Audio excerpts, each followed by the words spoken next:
channel, and this is a video of the home office series which I have been doing. I couldn't record a lot of videos over the last couple of weeks due to work pressure and given the festival week as well, but nevertheless I'm back at it again, and I'm continuing my home office series as well. So the main component of the home office, which were the monitors, are now done, so that's a big yay. And I'm really excited about the whole thing because I really wanted this setup to look like this. I wanted two monitors side by side. It gives you a lot of real estate when you're working on the computer. Apart from the physical real estate, obviously, it gives you a lot of virtual real estate, especially when you're coding and designing along the side, and if you're following something else like an article or something to look at on a separate screen. So my current setup is right now two dual monitors, which are my main workstation areas, and the laptop screen, obviously, which is the main area where I code most of the time. But yes, so I have two AOPEN dual monitors set up on an Amazon Basics dual monitor arm, and these are pretty good. I did face a few hiccups here and there. I'll talk about them in the video, so do watch till the end. But so let's just start this. Let's just start the video, and I'll give you a review of the entire monitor and how I am setting them up, how I am using them, and I hope you like and enjoy this video. If you know, I'm really new to this whole YouTube thing, and if you're really liking the series which I'm doing and enjoying my videos, please do like and subscribe and do comment. I would love to know more of how you guys are using the information which I'm providing, and if it's at all useful to you. And if you have any questions, in the last video, the dual monitor arm video, I did get a lot of comments and love from you guys, so that's awesome. But if you have any questions at all, do comment. If you have any feedback at all, do comment, and I would love to create more videos like this for you guys. So let's start with the video then. I was looking for a dual monitor setup, and I thought, why not go for the curved monitor ones? Two of them side by side would give an amazing curved effect. I went for the AOPEN ones because they were 27 inches in size, they were curved, and they fit right within my budget. The previous one I got in the last Amazon sale, even though I was looking at getting a new one sooner, but for some reason the seller increased the price drastically, as supposedly the stocks were very low. I'll tell you later on in the video why this was very important. Nevertheless, I ordered this in the sale, and the monitor was delivered the very next day.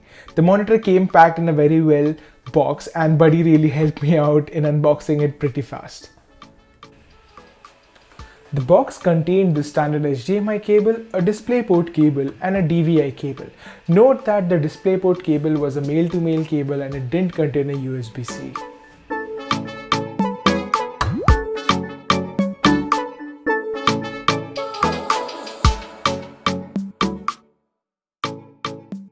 The monitor supports VESA mounting, which is the perfect standard if you're looking at wall mounting them or putting them up on a monitor arm.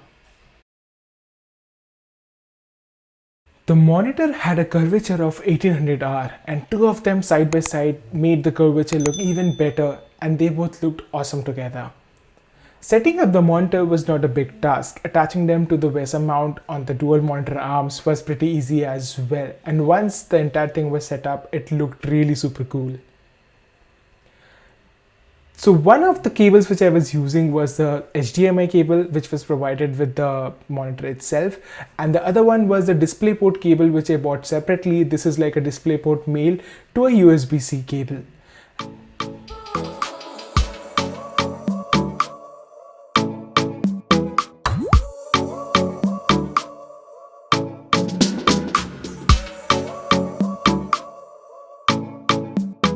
Once the monitor were connected, the settings was pretty straightforward. The DisplayPort cable supported up to 144Hz, whereas the HDMI cable only supports up to 120Hz. Now this is not that big of a difference unless you are a hardcore gamer. For me, it was mostly useful for, like integrating UI animations, I guess, but not more than that. It's just a feature which I wanted to try out and what the whole buzz was about. But nevertheless, it's good to have a very high refresh rate on the monitor. Supposedly, it's very easy on the eyes. Now, once I was done with the settings, I noticed that both the monitors looked a bit different. If you notice properly between these two, the one on the right is the new one, the one on the left is the old one, but the one on the right has a better vibrant color compared to the one on the left, which is a bit faded. Now that was not the only change among the two monitors. The newer model actually had a slight glossy border all around it, if you can just notice it in this video, and the older one didn't have that. Now I got to know that the older version was actually a sold out version and the newer one is an upgraded version of the same model. I was a bit heartbroken because I wanted both the monitors to look the same, but nevertheless the newer one is definitely better than the older one. So if you're looking at getting dual monitors, get both of them together. Now coming to the button on the monitor, there's just one button on the back. Once you press that, the menu comes up on the bottom right of the screen. It has most of the options which you would expect from a new monitor. Brightness, contrast, black boost and all the basic stuff are definitely present.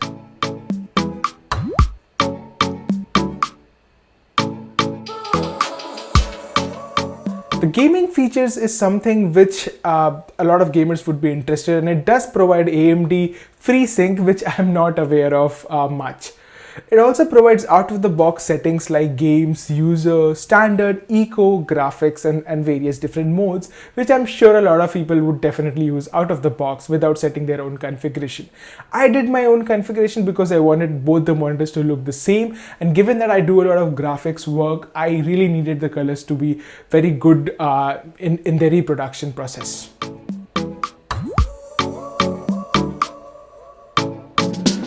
Now, even though I was using two different monitors, I thought why not let's just have one big ultra-wide monitor as well. Let's just try that out, and thanks to Rakesh for suggesting this to me. Now doing this was pretty simple on Mac. I don't know about Windows, but let's see if you have any doubts, just comment. Now to do it on Mac, you have to go to Mission Control, and in Mission Control you have to tick off the option called Displays Have Separate Spaces. Now doing this would obviously reset the whole space setup on your virtual desktop, and you have to log out and then log in again to reset it.